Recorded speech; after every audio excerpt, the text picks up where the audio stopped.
Welcome back. The panel is here. NBC News senior White House correspondent Kelly O'Donnell, Toluse Olorunnipa, White House bureau chief for the Washington Post, Stephen Hayes, editor of The Dispatch, and Jen Psaki, former White House press secretary and host of Inside with Jen Psaki. Thanks to all of you for being here. A lot of ground to cover on this Sunday. Yes. Kelly O, let me start with you and where I left off with Congresswoman Jayapal. The fact that President Biden now has a challenger in this race, Dean Phillips.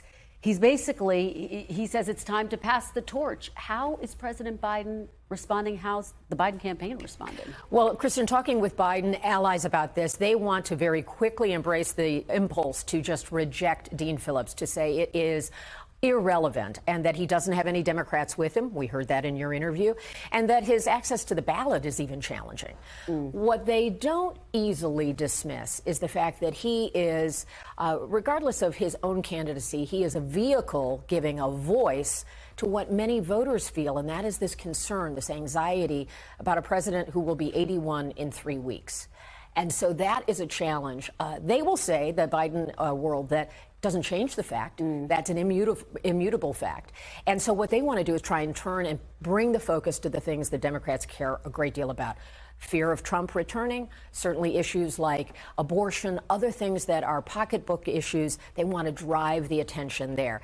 And, you know, Dean Phillips is someone who's not going to seek advice from the White House because he's the grandson of Dear Abby and is not going to be looking there for any cues. Yes, a very good point, Kelly O'Donnell, and a good fact there.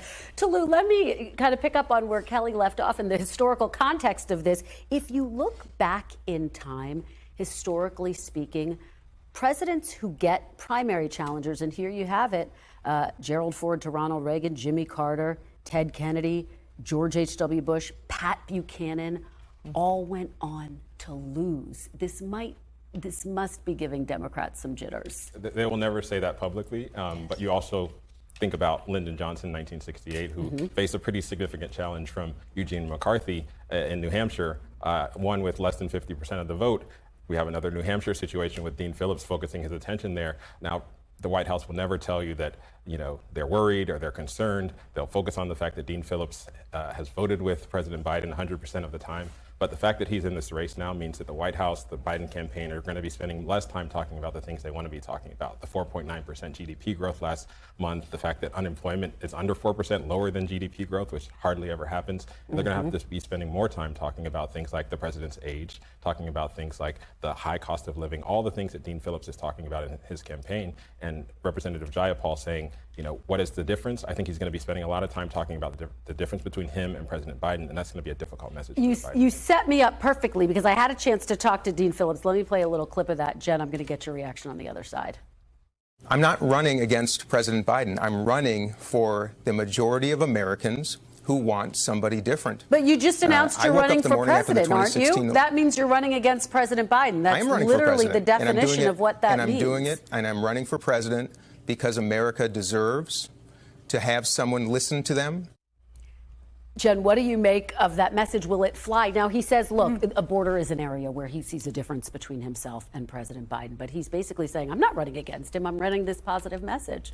Well, look, I think it remains to be seen if there's Dean Mentum in this campaign. I don't think we see it quite yet. But I think a lot of the Democrats I talk to will say that if this were actually an existential crisis in the Democratic Party, if people were all trying to run away from Biden, you would have a Governor Newsom, a Governor Whitmer, a Governor Westmore running. They're not. Dean Phillips is not well known. If you're running for president, this is a kind of a strange campaign strategy to put all of your bets in New Hampshire where they're not awarding delegates, where there's not a diverse electorate, which, by the way, is the base of the Democratic Party. So, but you still have to be conscious of every factor when you're running for president, and they certainly are. They certainly are in this moment. Steve, he's got a math problem, as Jen points out, and a message challenge, right? I mean, is he running for a younger version of President Biden? Could that resonate and chip away at support in a general? Well, I would say you shouldn't start your campaign by saying you're not running against the person you're running against. That's a problem on the messages. But look, I think the challenge for the Biden White House, the Biden campaign, he speaks for a lot of Democrats. In our own NBC poll last month, 6 in 10 Democrats said that they wanted a challenger to Joe Biden. 74% of registered voters say that they want Joe Biden to be challenged. They're not comfortable with him. He's speaking for some voters, and it's a problem. We've got 53 weeks to the election, to the general election next year. Joe Biden does make mistakes. You don't have to be sort of Sean Hannity and create some big conspiracy about Joe Biden's mental capabilities. It's a problem, and people are going to see more of it, not less of it, in the next year. Major test right now for President Biden. He's asking for this new aid package, Jen, from Congress. And the newly minted House Speaker, Mike Johnson, is at the helm, deeply conservative.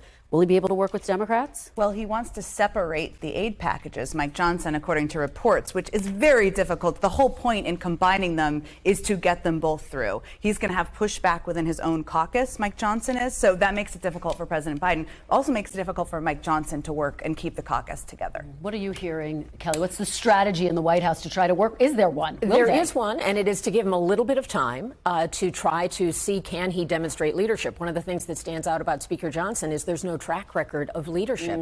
Never ran a committee. He doesn't have the baggage of some of his predecessors of broken promises and things. That question about splitting the aid is essential because people who know how legislation gets done recognize that fusing those two priorities together is the best way to get Ukraine aid over the line. And where I think Johnson has a moment here is that he has all the MAGA views without the bluster, without the bravado. And maybe there's a chance to have things calm down for a moment. Yeah, Tolu, what do you think about this? Will there be a grace period, a honeymoon period, where Republicans and Democrats say, let's give him a chance to try to work across the aisle? It does seem like there's a grace period at the moment. It remains to be seen how long that will be. Conservatives in the House are saying that Johnson can push forward a continuing resolution to keep the government open next month. That was what essentially led to Speaker McCarthy getting tossed out of office. So the fact that he has that grace is something that he can hold on to. But after that, what happens? What happens when we get to January or April and we have to fund the government, and the same issues that McCarthy faced are going to be the same issues that Johnson faces with an ultra-conservative right wing that's willing to when take he needs Democrats, right? Exactly. Sure. Steve, very quickly, you've been talking to Republicans. The mood? Talked to a lot of Republicans in the House. There's a lot of, I think, willingness to give him some flexibility, give him the room to maneuver that he needs. They don't want to go through what they've just gone through over the past 3 weeks. Yeah, they certainly don't. That's for sure. Thanks for watching. Stay updated about breaking news and top stories on the NBC News app or follow us on social media.